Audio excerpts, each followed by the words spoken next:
Bonjour à tous. Nouvelle vidéo aujourd'hui sur le Mustang GT de 2013 où je vais vous parler d'une de mes pièces que j'ai installée avec mon père. Donc le Cold Air Intake en anglais. C'est l'admission, d'accord? Donc c'est le tube plus le cône.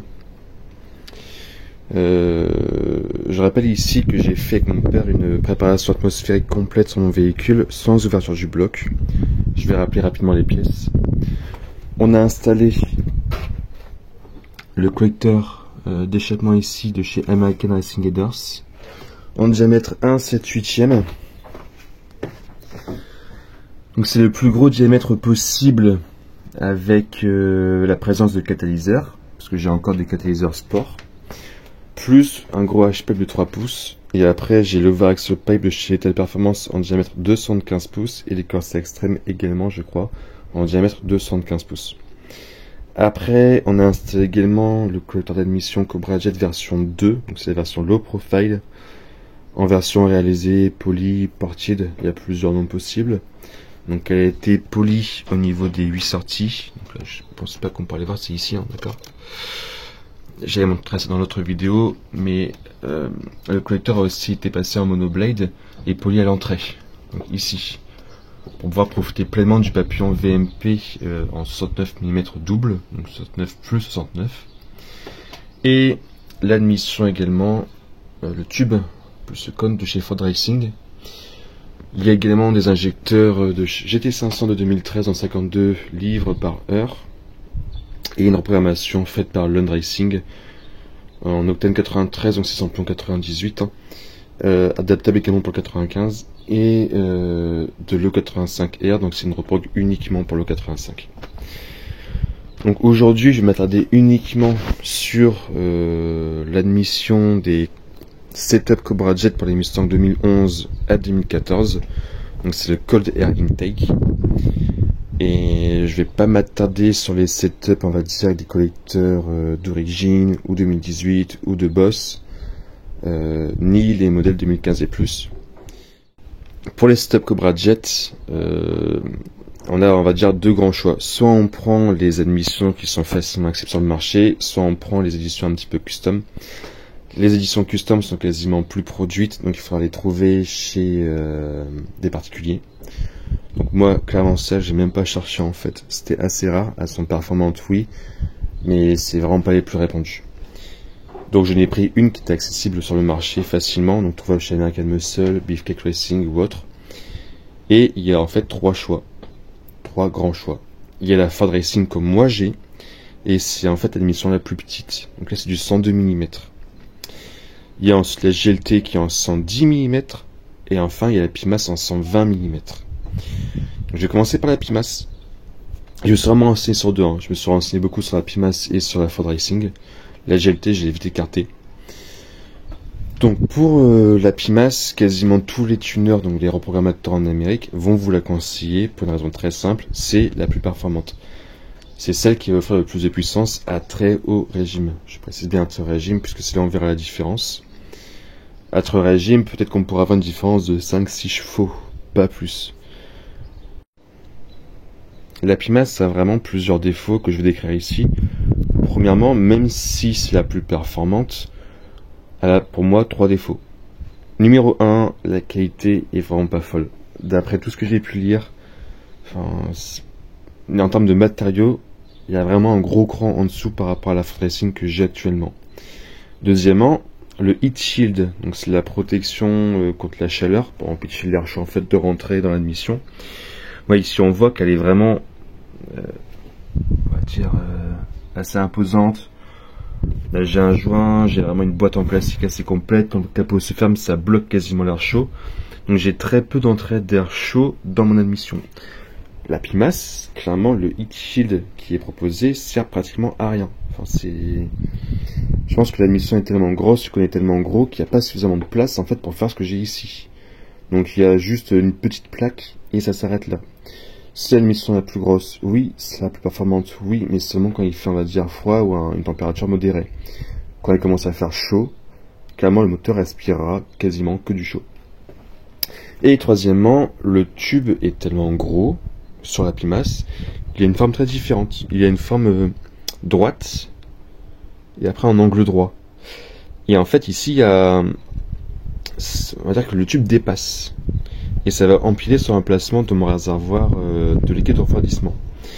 Donc ils ont des pièces pour pouvoir relocaliser ce réservoir là-bas, sous ma barre. Donc ici. Donc lorsqu'on prend le Pimas, on ne peut plus mettre ici de renifleur d'huile ni la barre. Et ça, je voulais absolument l'écarter.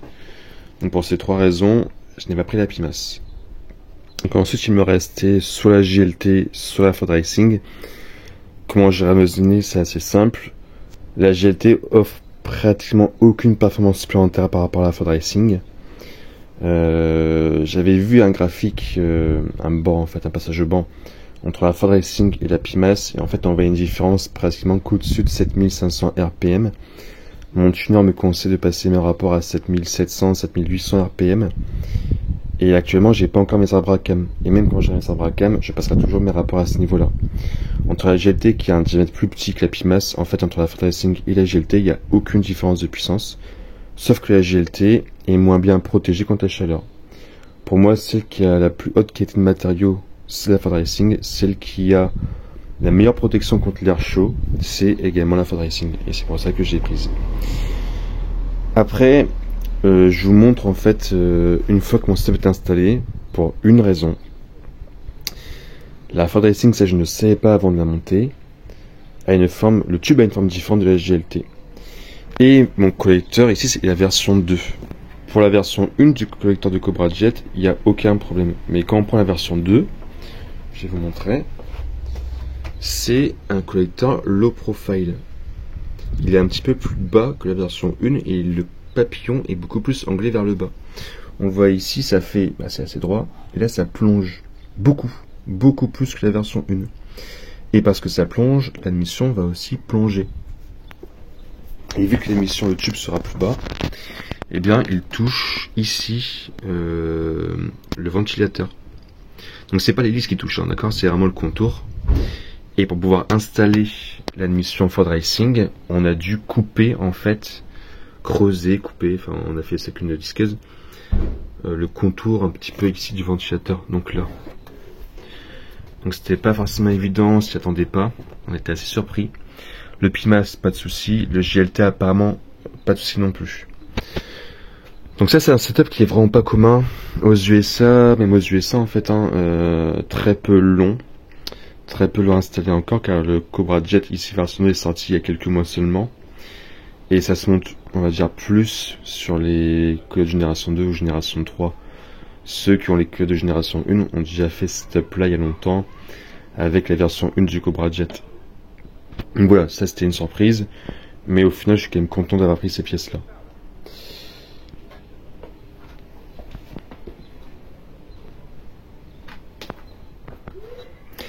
Après, par rapport à l'installation, je conseille vivement à ceux qui s'engageront sur ce setup de tout monter avant d'installer le Cobra Jet. Nous, on s'est aussi rendu compte de plusieurs soucis, car les guides présents parlent surtout de la génération 1. Là, la génération 2, clairement, il n'y avait pas réellement de guide. Ça se ressemble par rapport à la génération 1, c'est quasiment identique, mais il y a quelques petits détails qui changent. Ici, pour ceux qui feront ce setup là, avec une génération 2 de Cobra Jet, montez tout avant et montez tout d'un seul bloc. Vu qu'on a un papillon VMP de 69 mm, c'est extrêmement difficile d'emboîter le tube sur le papillon. On a dû graisser, on a dû forcer, on a mis une bonne vingtaine de minutes pour le faire, on était deux. Et après, c'est très compliqué de visser le papillon si le Cobra Jet est déjà installé sur le bloc moteur. Donc c'est pour ça que je conseille de tout faire d'un coup. Monter le collecteur, le papillon, le tube, et après installer le Cobra Jet sur votre bloc. Et avant de le faire, bien sûr, découper, si vous prenez la Ford Racing, votre ventilateur. Donc ici, je rappelle, pas de souci, l'hélice ne touche vraiment pas, il y a encore une grosse marge. Donc voilà, j'espère que j'ai présenté un petit peu tous les détails sur l'admission, sur les choix d'admission. Si vous avez des questions, n'hésitez pas à me les poser en commentaire, j'y répondrai avec plaisir. Et dans la prochaine vidéo, je vous présenterai assez rapidement les injecteurs. Et dans une autre encore, la reprogrammation que j'ai pu avoir et comment j'ai pu l'avoir également. Voilà, une bonne journée à vous.